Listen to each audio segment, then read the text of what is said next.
Buenas tardes a todos. Antes de comenzar quisiera desearlle a todos os ciudadanos de Galicia este día como un feliz día das letras galegas. Queda pendente, así o ven indicando tamén a Real Academia, unha mellor celebración deste día, unha celebración como se merece, que estou convencido vamos a facer porque é necesario honrar a Ricardo Carballo Calero e recordar todo o que nos une os galegos, que non é outra cousa que a lingua. A lingua galega efectivamente foi quen de superar todas as vicisitudes de todos estes séculos que estamos existindo como pobo. A lingua galega foi capaz de resolver longas noites de pedra, foi capaz de resolver períodos escuros da nosa historia. Tamén estou convencido que foi capaz porque é probablemente o elemento que máis nos une e que máis nos identifica no concerto de todos os povos do mundo. E estou seguro que tamén seremos capaces de superar esta pandemia e estou seguro que vamos a sair máis unidos e máis fortes, orgullosos do que somos, orgullosos de este pobo, o pobo de Galicia, do mesmo xeito que este pobo, o pobo de Galicia, é orgulloso da nosa lingua e das nosas letras. Quixera decirlles que acabamos de finalizar a 10ª conferencia de presidentes autonómicos a través de videoconferencia e antes de darlle o contido da reunión que acabamos de manter, é obrigado concretar cal é a situación da pandemia nos hospitais, nas UCIs, en xeral na saúde pública de Galicia. Hoxe hai 94 persoas hospitalizadas nos hospitais de Galicia, un 7,8% menos que fai 24 horas, 18 pacientes permanecen nas unidades de cuidados intensivos, un 5,26% menos que fai 4 horas e 1087 pacientes ou 1087 ciudadanos siguen atendidos nos seus domicilios, un 21% menos que nas últimas 24-48 horas. O número de falecidos ascende a 606. Ese é o dato demoledor e o dato que nos obriga a manter viva na nosa memoria nun recordo permanente a todas as persoas que faleceron e tamén axudar en todo o que poidamos as súas familias. Os datos, por tanto, siguen reflectindo unha tendencia mellor que entre todos debemos de consolidar nas próximas semanas, que é unha obriga de todos os que se dedican de unha forma extraordinaria a cuidar tanto na sanidade como nos servicios sociais, que é unha obriga de todos os ciudadanos de Galicia. Hoxe, efectivamente, estamos mellor que hai unha semana, estamos mellor que nos días de pico, por suposto. Hoxe, pois, seguimos estando mellor que onte e eu espero que nas próximas semanas sigamos estando mellor que hoxe ou que días anteriores. Hoxe hai 86 hospitalizados menos que na última vez que comparecín aquí, fai 7 días para dar conta da conferencia de presidentes. Hai 7 persoas menos en UCI que a semana pasada e hai 1411 persoas menos que estaban superando a infección nos seus domicilios. Estamos, por tanto, nunha situación máis tranquila, máis sosegada dentro de esta situación na que estamos a vivir e é necesario volver a insistir. O que nos levou ata aquí foi a responsabilidade, a distancia física, a higiene continuada de mans e o uso de mascarilla cando non se pode manter esa distancia física. Esa é a vacina única que existe no mundo. E por eso sigamos utilizando a vacina da distancia física, da higiene continuada de mans e tamén do uso de mascarilla en lugares onde non é posible esa distancia física de 2 metros. A implicación, por tanto, sigue sendo imprescindible. E esa implicación é imprescindible para proseguir a necesidade de abrir a actividade económica en Galicia, porque a actividade económica en Galicia é o fundamento clave para volver outra vez a ter unha situación social, familiar e laboral mellor da que lamentablemente estamos tendo. É imprescindible a aplicación, en primeiro lugar, de todos os cidadáns. Insisto, distancia física de 2 metros, higiene continuada de mans e mascarilla onde non é posible a distancia física. É imprescindible a implicación de todas as comunidades autónomas. De todas as comunidades autónomas estamos sometidas e estamos cumprindo o que se nos indica dende o mando único, que lle corresponde ao Goberno Central xa desde fai máis de 8 semanas. E tamén é imprescindible, por suposto, a implicación dese mando único do Goberno Central como administración que ostenta uns poderes exorbitantes que emanan do estado de alarma e que, por suposto, ten que exercer coa maior responsabilidade e cun límite temporal porque estamos nunha situación excepcional desde o punto de vista das competencias autonómicas e desde o punto de vista dos dereitos e liberdades dos cidadáns. Neste sentido, hoxe volvín a solicitar o mando único, algo que veño solicitando de forma continuada, que é coñecer a concreción dos indicadores sanitarios coa antelación suficiente para poder optar a fase 2, é dicir, a seguinte apertura gradual da nosa vida familiar, dos nosos compromisos sociais e, por suposto, dos nosos propios traballos, da nosa propia situación laboral e empresarial.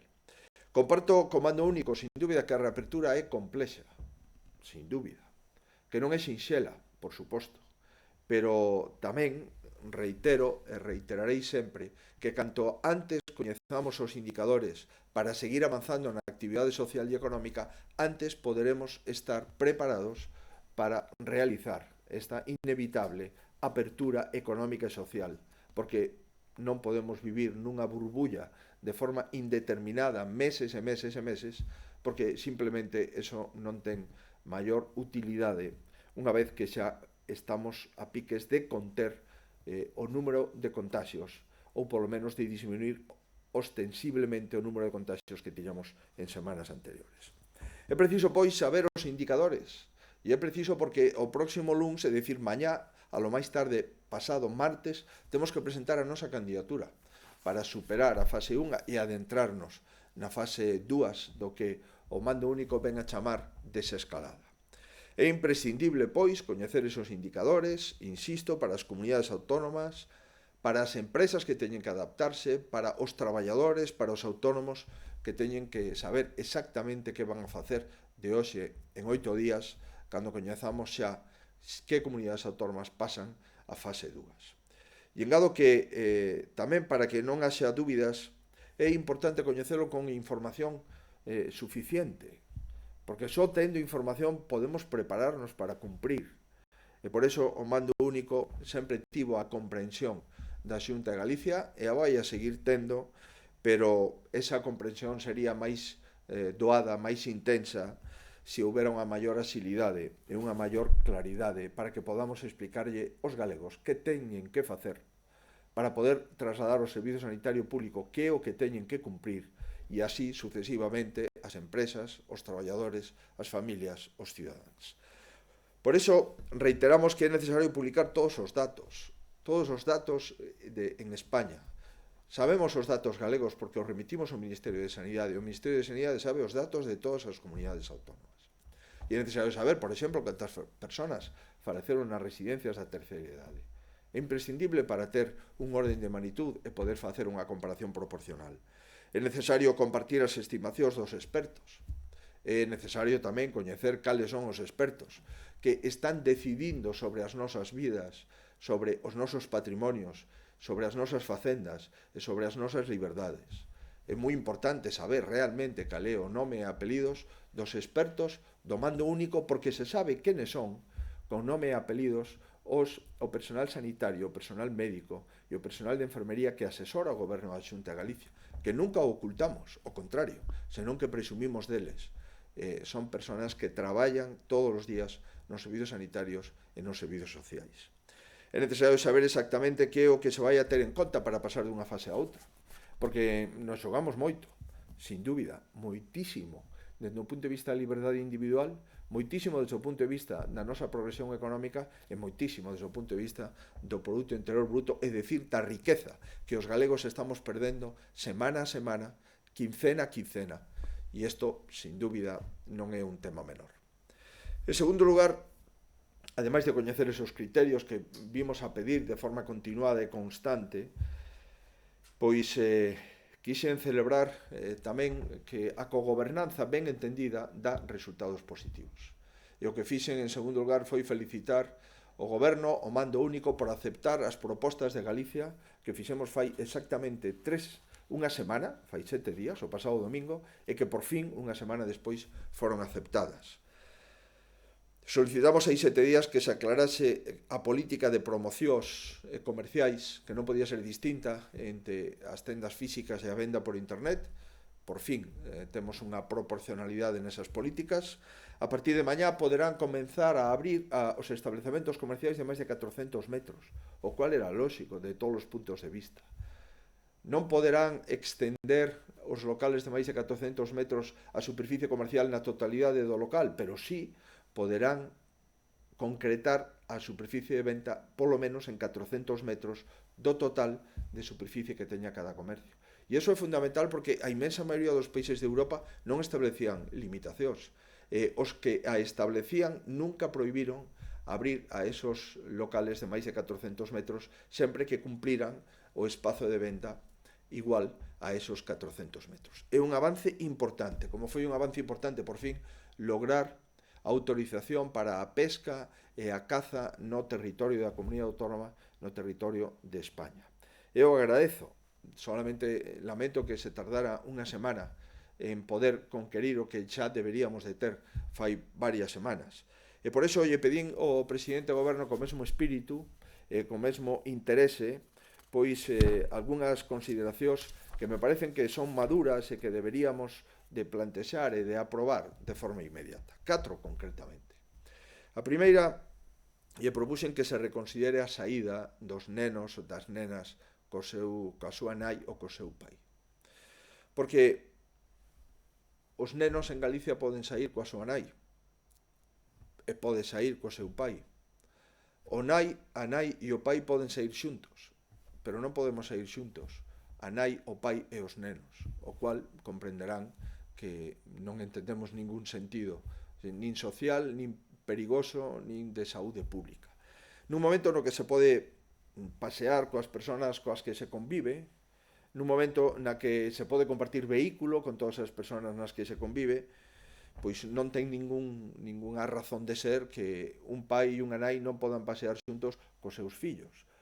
E, sin embargo, si poden pasear xuntos o pai e a nai, e si poden pasear xuntos a nai cos fillos e o pai cos fillos, pero nunca os fillos e os pais conxuntamente. Esperemos que se atenda a esta petición que nos parece de unha absoluta racionalidade. En segundo lugar, tamén lle propuxemos eliminar a limitación de non poder sair do municipio para a práctica deportiva.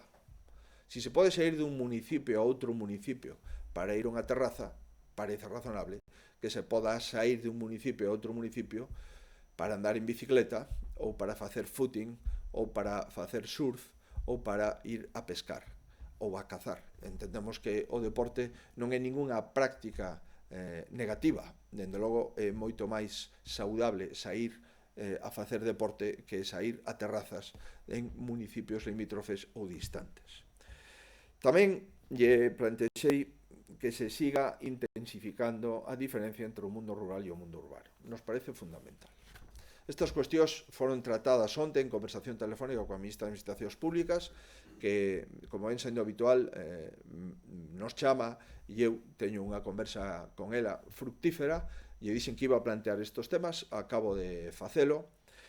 Volvo a reiterar desde fai semanas que a peza do rural debe ser distinta da peza urbana. Defendemos que se amplíe as posibilidades e as liberdades dos concellos e dos lugares de menos de 5.000 habitantes a concellos e lugares de menos de 10.000 habitantes. Nos parece que eso non ten ningún problema, non ten ninguna contraindicación sanitaria. E non pode ser que un concello de 10.000 habitantes unha vila de 10.000 habitantes teña o mesmo requisito de franxa horaria que ten o centro de Madrid ou o centro de Barcelona. Teño que decir que aí o presidente, na súa versión inicial, nos dixo que xa se estaba traballando nunha orde para clarificar, espero, nos próximos días, que tamén nos concellos e nos lugares de máis de 10.000 habitantes non se teña que salir con franxa horaria. E a nós nos gustaría que se puderan facer a fase 2 xa de forma inmediata a ese concello. Non solamente sair, senón tamén poder traballar con maior amplitude como establece a fase 2 que aínda ninguna comunidade alcanzou, porque isto está previsto no seu caso para a próxima semana. E en cuarto lugar, trasladeille que nos hubiera gustado un maior compromiso de coordinación na educación e nos servizos sociais. Cústame entender por que o mando único establece e regula con minuciosidade, na miña opinión en moitos casos excesiva, determinadas cuestións e, sin embargo, non quiso regular cun mínimo común denominador as cuestións educativas. Non ten moito sentido que non haxa ningún criterio, polo menos unha base común denominador nos temas educativos, e que haxa 17 criterios nos servicios educativos. Eso vai a impactar no fracaso escolar, eso vai a impactar na igualdade dos alumnos ante comunidades autónomas que utilizan un criterio e outras que utilizan outro, de igual xeito que non hai criterio para as escolas infantís, para as garderías infantís e para a primaria de 0 a 6 anos. E nos parece que nun estado de alarma onde o mando único concreta todo, incluso, como decía, non poder entrar nunha tenda de 400 metros ou non poder facer deporte de un concello a outro concello, sin embargo, nos temas educativos e nos temas de servicios sociais, o goberno e o mando único non quere concretar cales son os criterios comúnmente admitidos. Sin dúbida, nós, se o goberno sigue sin coordinar e concretar eso, o concretaremos de forma inmediata, pero lamentamos, insisto, que isto non forme parte de cuestións ordinarias, importantes, que debemos de coordinar os presidentes autonómicos e o mando único. A terceira cuestión das 4 plantexadas se refire á renta mínima vital. Sin dúbida, hai xente moitísima, lamentablemente, que perdeu o seu traballo. Hai xente moitísima que o vai a perder. E é necesario establecer un mecanismo de renda mínima mentras non volvan a recuperar o seu traballo perdido como consecuencia da pandemia.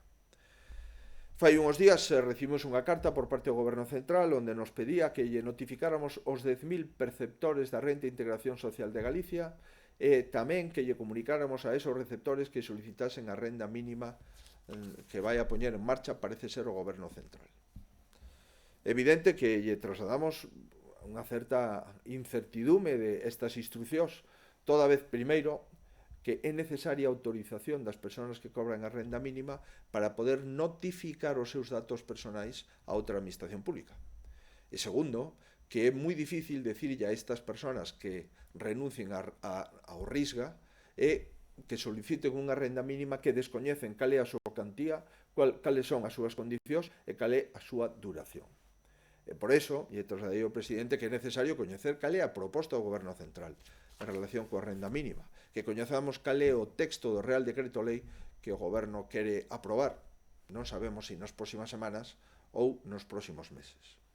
E tamén nos parece importante que, dado que as competencias das rendas de integración social son das comunidades autónomas, que esa renda mínima vital se faga en coordinación coas comunidades autónomas. E que teña unha relación coa inserción laboral, porque o que quere a xente non é caridade, o que quere a xente é traballo. E canto máis relación teña esa renda mínima vital co traballo, mellor para as persoas que a perciban, mellor para a economía e mellor tamén para a percepción correcta de esa renda mínima vital na que nós estamos de acordo sempre cando se faga unida a renda que que coordinan as comunidades autónomas e a unha renda que teña unha relación cun itinerario laboral. E por último, recordelle ao presidente que as comunidades autónomas seguimos sin coñecer cales son os aspectos básicos fundamentais de esos 16.000 millóns de euros que xa fai 15 días se nos trasladou e que aínda non coñecemos os criterios de reparto e moito menos as cuantías. Recordeille, igual que outros presidentes, a necesidade de que deixen sin efecto a confiscación de toda a nosa capacidade de formación continuada, de 100 millóns de euros que nos retiraron do noso presuposto da Consellería de Economía, Industria e Emprego. O Goberno e o Presidente manifestou que o Fondo Europeo contra o Desemprego está dotado de 100.000 millóns de euros e que o Goberno Central solicitará participar nese Fondo Europeo para financiar os ERTES, o cual ten todo o sentido, pero todo o sentido ten, dado que vai a ter fondos europeos para financiar os ERTES, que o diñeiro das comunidades autónomas para a formación continuada dos traballadores volva a ser reposto nos presupostos das comunidades autónomas. No caso de Galicia, nada máis e nada menos que 100 millóns de euros. Como decía, intentei trasladar ao presidente a necesidade de coñecer cales son os criterios de reparto dos 16.000 millóns e que diñeiro nos corresponde a cada comunidade autónoma neste mes de maio, porque se non o notifican en maio, con independencia de que os ingresos se produzan en meses posteriores, digo, se non o notifican en maio vamos a ter moitísimas dificultades para poder executalo. E se non executamos o diñeiro que teóricamente nos vai a vir, non terá ninguna utilidade para a reactivación económica e social que precisamos. Finalmente, transmitille que entendo que esa cantidade dos 16.000 millóns de euros se ampliará.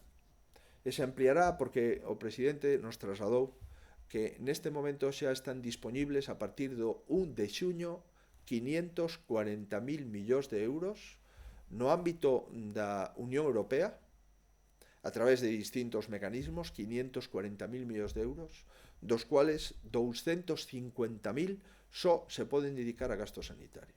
É evidente que o gasto sanitario se produxo nas comunidades autónomas. Salvo o Hospital de Ceuta e o Hospital de Melilla, e os centros de saúde de Ceuta e de Melilla, todo o resto do gasto sanitario se produxo nas comunidades autónomas. E, en consecuencia, se hai 250.000 millóns de euros en Europa para a sanidade, o lóxico é que, dentro dos que veñen a España, se adiquen ás comunidades autónomas. En definitiva, estos son os asuntos que falamos. Hai que conseguir ese equilibrio entre a saúde, o primeiro, e despois tamén a dignidade social e económica do país. E hai que buscar, e aí está a dificultade, e aí están os países que acertan e os países que fallan, como podemos avanzar sin perder ningún ápice o rigor na saúde pública e ir acompasando esa saúde pública, a saúde económica e social que temos que vivir e que xa está lamentablemente afectada con miles de personas, millóns de personas que van a ir ao paro, máis outros millóns de personas que viven na incertidume dos seus sectores económicos e da incertidume dos ERTES. Cada semana, en fase 1, supón unha perda do 0,59% do Produto Interior Bruto en Galicia. É dicir, cada semana perdemos 370 millóns de euros na nosa economía. Comprenderán, pois, que se somos capaces de conter esa pandemia, que é obxectivo irrenunciable e prioritario de calquer goberno, tamén é necesario que Galicia non se empobrezca, igual que se está a producir, lamentablemente, no conxunto de España. Sectores como comercio, turismo, automoción, teñen un gran valor na nosa economía. Necesitamos acompasar os criterios sanitarios, os criterios económicos e os criterios sociais. Esa é sempre a gran ecuación na que temos que pouco a pouco ir acertando. Por iso é básico que as administracións acertemos e que traballemos xuntas. E nós vamos a seguir cumplindo toda a normativa do Goberno Central. Se comparta na súa totalidade ou en parte. Pero ese é o noso goberno e ese é o noso mando único o que estamos sometidos. Pero tamén é básico que todos os cidadáns sigamos sendo responsables. E, como saben, a responsabilidade neste momento é o cuidado. O cuidado dos nosos e o cuidado de nós mesmos. E por iso volvo a invitalos a que se sigan cuidando. Porque se nos cuidamos, os resultados responden. E neste momento, os resultados sanitarios en Galicia dende calquer punto de vista, están respondendo á propia responsabilidade e o cuidado dos cidadáns individualmente e dos cidadáns como colectivo. Moitísimas grazas e quedo a disposición dos medios de comunicación. Boas tardes. Cadena SER falou con Pedro Sánchez da súa intención de convocar eleccións en xullo. Se é así, que lle dixo o presidente do goberno? Hoxe acabamos de finalizar a conferencia de presidentes. Na conferencia de presidentes falamos do que acabo de referir. Ningún presidente autonómico falou de cuestións que afectan a súa comunidade desde o punto de vista electoral. Por lo tanto, eu tampouco fixen, como é natural. Non ten ningún sentido que nunha conferencia de presidentes falemos de cuestións ou de calendarios electorais nas comunidades autónomas, como é o caso de Euskadi e Galicia, que inevitablemente temos que celebrar eleccións de forma inmediata. Non falamos desto, por conseguinte non teño resposta a esa pregunta.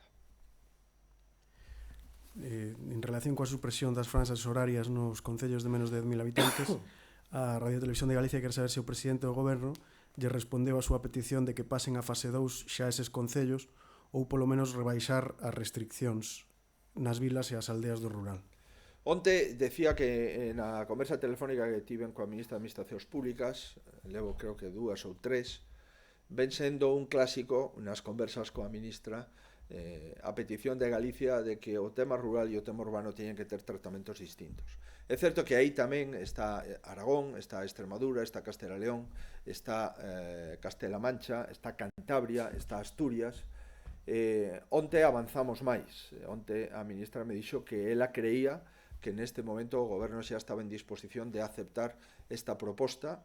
Me trasladou que me parecía o feito dos 10.000 habitantes, e dixen que me parecía razonable sempre cando se tuvera en conta os concellos e os núcleos de población. Núcleos de población de menos de 10.000 habitantes, esa é a nosa proposta. O presidente simplemente confirmou que nos próximos días coñeceremos cal é a súa decisión e a decisión do mando único de como se pode ir abrindo as franxas horarias para mobilidade nos lugares de máis de 10.000 habitantes e si acepta ou non acepta que estes lugares teñan unhas fases máis adiantadas que o resto dos núcleos urbanos máis poboados. Sí, tamén sobre o presidente Faro de Vigo di que abriu a porta a levantar o estado de alarma por territorios. Pensa vostede que Galicia se debería levantar antes o estado de alarma? Cando? E, por outra banda, que cuantía considera que debería percibir Galicia dos 16.000 millóns de euros? Bueno, o presidente en relación co estado de alarma dixo que iba a trasladar ao Parlamento un novo estado de alarma. Bueno, non o dixo hoxe, o dixo onte. Hoxe reiterouno, pero non concretou nada. Dixo que iba a estar moito menos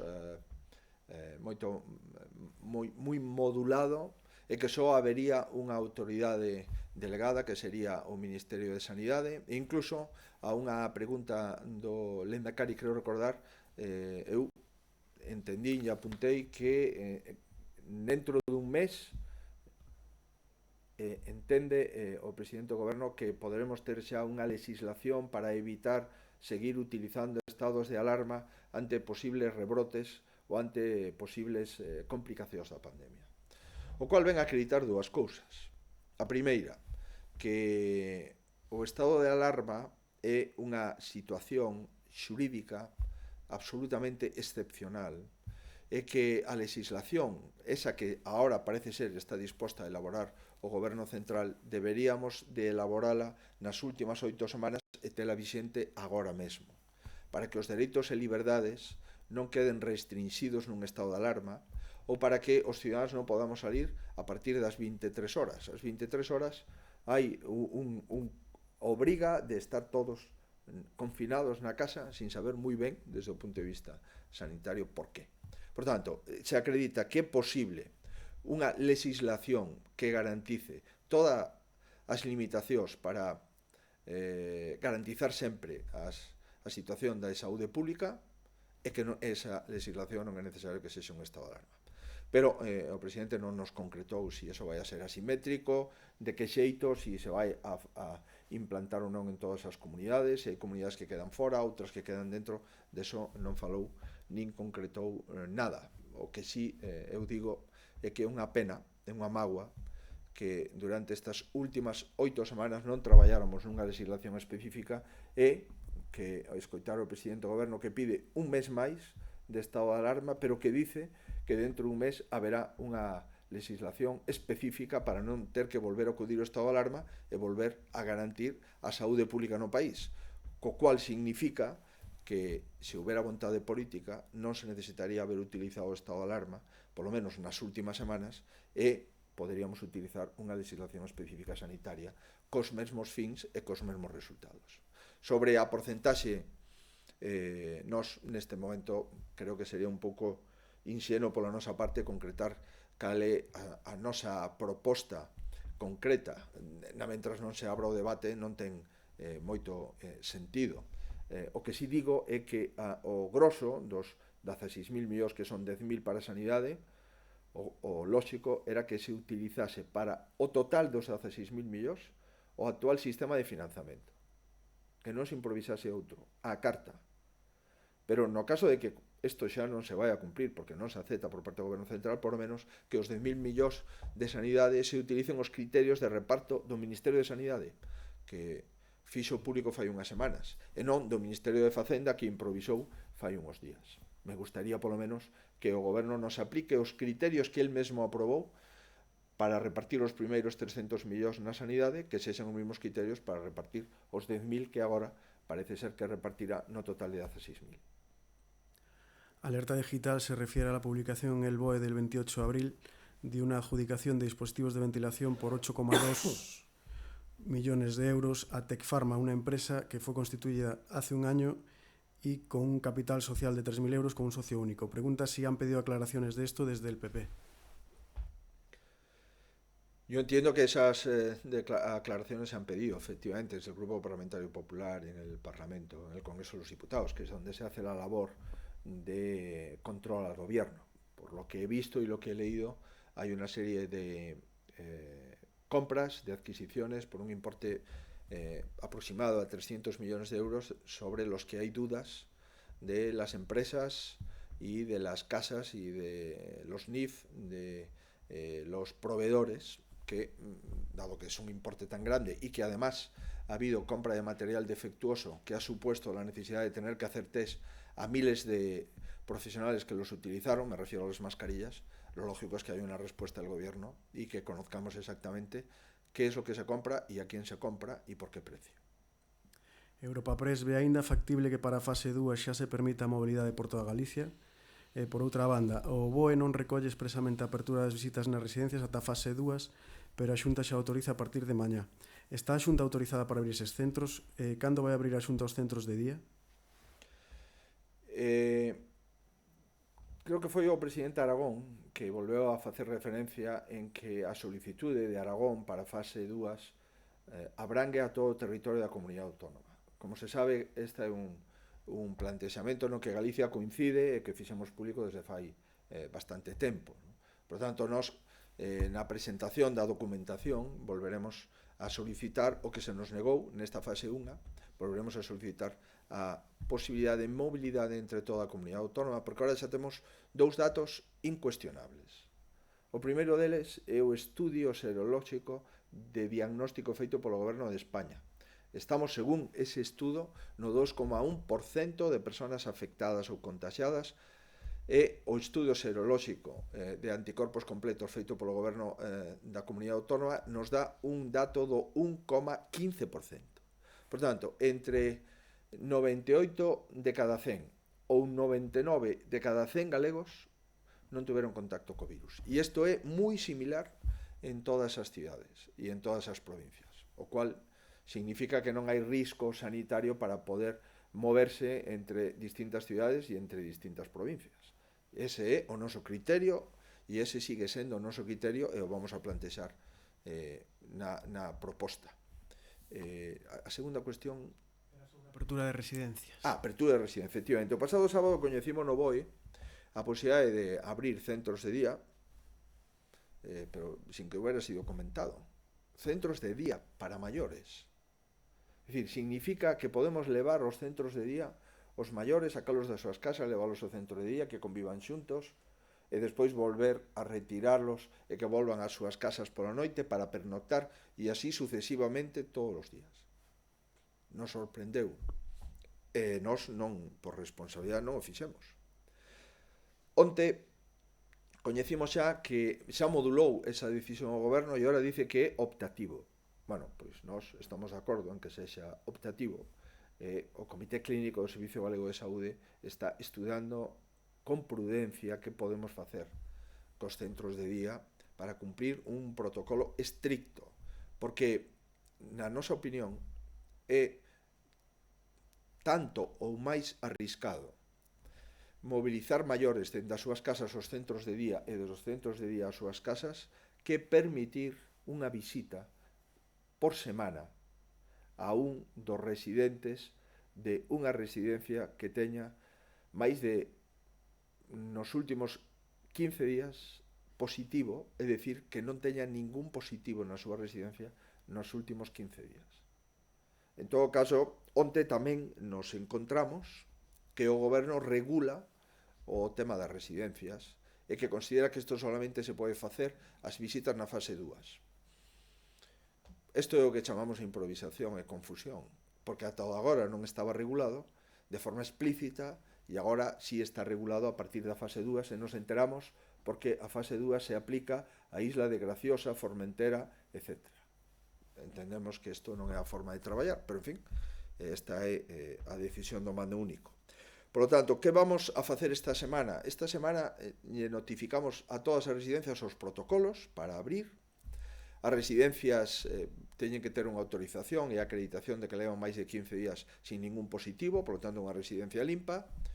E vamos a utilizar estes días para que o próximo luns, de acordo co Boletín Oficial do Estado, podamos abrir esas residencias, cumplindo o Boletín Oficial do Estado. En todo caso, nas reunións bilaterais co Ministerio de Sanidade vamos a intentar esta semana si esta resolución do Goberno da Xunta de Galicia se acepta, porque é unha resolución meditada, é unha resolución moi estricta que establece 15 días de período mínimo, que é moi gradual, con distintas etapas. Si nos deixan, poderíamos abrilo a mediados desta semana. E se non nos deixan, pues teríamos que esperar ata o luns 25. Por tanto, comunicaremos ás residencias cal é a postura definitiva do Goberno Central toda vez que onte modificou o seu posicionamento inicial. La Voz de Galicia valora o Comité de Expertos que asesora aos Sergas o uso obrigatorio e xeneralizado das mascarillas na rúa en Galicia? Bueno, ese é un debate que levamos feito e plantexado tamén, recordarán nas roldas de prensa durante moito tempo.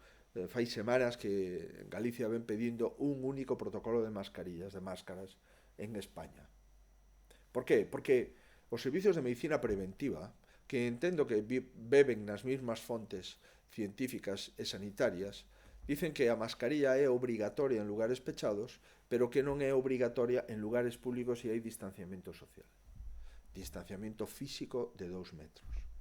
Esa é a inmensa maioría dos servicios de medicina preventiva consultados. En Galicia hai consenso en relación a este asunto. Pero é certo que, dado que isto, como non se aclarou, hai moita xente que na rúa pois leva a máscara posta. Sería bo, polo menos, darlle un recordatorio a todos os españoles e a todos os galegos sobre a máscara. Hai presidentes autonómicos que hoxe se mostraron a favor de que a máscara na rúa sexan obrigatorias, e eu o que pido é que coordinemos ese asunto, porque obrigatoria desde o punto de vista técnico é cando non se poden manter a distancia física de 2 metros. Cando se pode manter a distancia física de 2 metros non é obrigatoria, pero no futuro sería bo que isto se concretase en un protocolo comúnmente exixido para toda España, para que non haxa cidadáns que miran con temor aqueles que levan a máscara e outros que miran con sorpresa que outros si leven a máscara aínda que vayan paseando sós. En definitiva, esta é unha das cuestións que está sin resolver, pero se algunha persona ten dúbida, se algunha persona se considera máis protexida, e se algunha persona, ademais, maior, vulnerable, ou unha persona que cree que ten sintomatoloxía COVID, aínda que o test aínda non lle descubrira, eu entendo que en todos esos casos son absolutamente partidario de que leven a máscara posta tamén nas rúas. Sí, sobre as residencias, el diario.es di que na guía do goberno non aparecen as visitas ata a fase 3 e pregunta por que di que é confuso. E, por outra banda, indica que para celebrar eleccións o 12 de xullo habría que convocar mañá, pregunta se vai convocar mañá as eleccións. Nos non interpretamos, dende logo, que eso este na fase 3. Na guía do goberno, que, por certo, non foi publicada no Boletín Oficial do Estado, o cual acredita que estamos ante unha guía, cando menos, sorprendente, e que esa guía vai modificándose coas órdenes ministeriais que se publican de forma continuada. Nós non entendemos que eso este en fase 3. De feito, o que onte se publicou no Boletín Oficial do Estado claramente o sinala na fase 2. E nos pensábamos que ata que onte se publicou no Boletín Oficial do Estado a fase 2 e cales son as súas condicións, entendíamos que había unha posibilidade de abrir de forma excepcional unha visita por residente a aquelas que leven 15 días impositivos, toda vez que o Goberno Central si autorizou, fai unha semana, abrir os centros de día para maiores. Por lo tanto, o que autoriza o máis ten que autorizar o menos. É bastante máis discutible sanitariamente poder aperturar todos os centros de día para maiores que ir a visitar a un maior con unha enorme cautela e un día como máximo a semana, sempre que a residencia este libre de COVID nos últimos 15 días. Por tanto, entendimos que a quen utiliza o máis que abrir os centros de día para maiores queda automáticamente autorizando o menos, que é visitar o teu avó, a túa avoa ou os teus pais unha vez por semana nunha residencia libre de COVID. E, por lo tanto, nese contexto, aprobamos o protocolo e eu entendo que este protocolo se debería poder autorizar esta mesma semana. No caso de que non se nos deixe autorizar, o comunicaremos ás residencias de terceira idade e entendemos, si pasamos a fase 2, que isto quedaría autorizado automáticamente a partir do próximo lunes 25. Galicia Confidencial, vostede apoiou solidamente en todo momento a aplicación do 155 en Cataluña, un mecanismo excepcional que estivo en vixencia máis de 7 meses. Pregunta por que se opón ao estado de alarma un mes máis e non tuvo problemas en apoiar o 155 durante 7 meses. E, por outra banda, respecto aos ERTES, pregunta a que se debe que a Xunta teña aínda máis de 1000 ERTES sen resolver. Home, comparar un pronunciamento político da Generalitat de Cataluña proclamando a independencia de Cataluña e a República Catalana cunha pandemia sanitaria non deixa de ser unha comparación cando menos heteroxénea. E en segundo lugar, en relación con a segunda pregunta, cal era? Perdón. A dos ERTES, 1000 ERTES da Xunta sen resolver. A Xunta resolve os ERTES nos prazos de 10 días que establece o Goberno Central. Sempre. E se hai algunha cuestión será menor ou testimonial. Pero, dende logo, nós resolvemos os ERTES nos prazos de 10 días que nos dá o Goberno Central.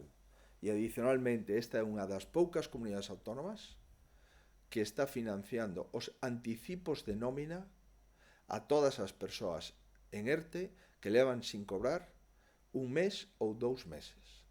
Por tanto, non solamente somos dilixentes resolvendo os ERTES nos prazos de 10 días, que é o que marca a legislación, senón que somos das poucas comunidades autónomas que sin coste para o traballador pode anticipar 750 euros cada mes durante 2 meses a través de un convenio feito pola Xunta de Galicia e as entidades financeiras, as que lle quero agradecer a súa colaboración e que avala a Xunta de Galicia no caso de impago.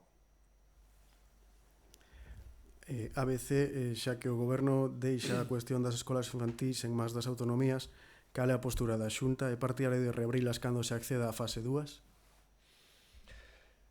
Decía que este non é un tema menor, en primeiro lugar porque afecta aos máis pequenos, en segundo lugar porque é certo que non hai unanimidade na Sociedade de Pediatría española, en terceiro lugar porque os pediatras maioritariamente en Galicia, polo menos o que nos refire no Comité Clínico, están a favor de que se podan abrir, si os pais, as nais, consideran que queren levar os seus fillos, e, polo tanto, isto é un dos temas máis difíciles de resolver, considerando, ademais, que o goberno central non quere falar desto, nin quere concretar isto. Por tanto, insisto, aquí estamos falando, fíxese, do que estamos a falar. Estamos a falar si unha persona pode ir a pescar de un concello a outro, si unha persona pode traspasar facendo ciclismo o termo municipal. Estuvimos falando dende fai ben pouco si alguén podía vender os grelos de Ordes ou podía vender as patacas de Coristanco ou de Xinzo de Limia nun mercado municipal de abastos, ou polo menos un mercado ao aire libre. Todo isto estaba regulado polo goberno dunha forma estricta, e, sin embargo, as garderías non se regulan, a volta ás aulas non se regula, a volta a primaria, a secundaria e o bacharelato non se regula, a volta a formación profesional non se regula. Comprenderán que hai veces que o mando único non quere regular e outras veces o que quere é hiperregular. Bueno, en todo caso, nós asumiremos a nosa responsabilidade. O tema das escolas infantís, eu espero que esta semana teñamos un pronunciamento dos pediatras e despois o goberno, en base a ese pronunciamento, adopte decisións concretas. Estamos valorando si se pode abrir de 0 a 3 as garderías infantís, no caso de que a familia quera mandar aos seus bebés, aos seus fillos pequenos, ás escolas infantís. E iso é unha decisión que vamos a contrastar coa opinión definitiva da pediatría galega e tamén, non oculto, no contexto da Sociedade Española de Pediatría no seu conxunto. Sí, quedará pendente de antes, que se pasou de que mañá era o último día para convocar eleccións para o 12 de xullo, se iba a convocar eleccións mañá. Non quedou pendente. O que pasa é que pensaba, porque intentei decir dende o principio, que hoxe tivemos unha conferencia de presidentes, e que nesa conferencia de presidentes falamos de sanidade primeiro término e toda a secuencia que o impacto sanitario está mantendo no ámbito social e no ámbito económico do país. Non falamos de eleccións, pero sei cales son as miñas obrigas, coñezo cales son os tempos electorais, no momento en que adopte esa decisión, que será máis pronto que tarde, por suposto que convocarei os medios de comunicación para trasladar cale a decisión do presidente da Xunta de Galicia en relación coas eleccións. Por certo, durante a conferencia de presidentes, varios presidentes autonómicos de distintas ideoloxías mostraban o seu temor de rebrotes a partir do mes de setembro. Por tanto, quero decir que o tema dos brotes ou dos rebrotes pandémicos é unha preocupación compartida, con independencia das ideoloxías, por parte de calquer presidente autonómico responsable, que son os presidentes autonómicos deste Estado autonómico que se chama España. Moi ben, moitísimas grazas.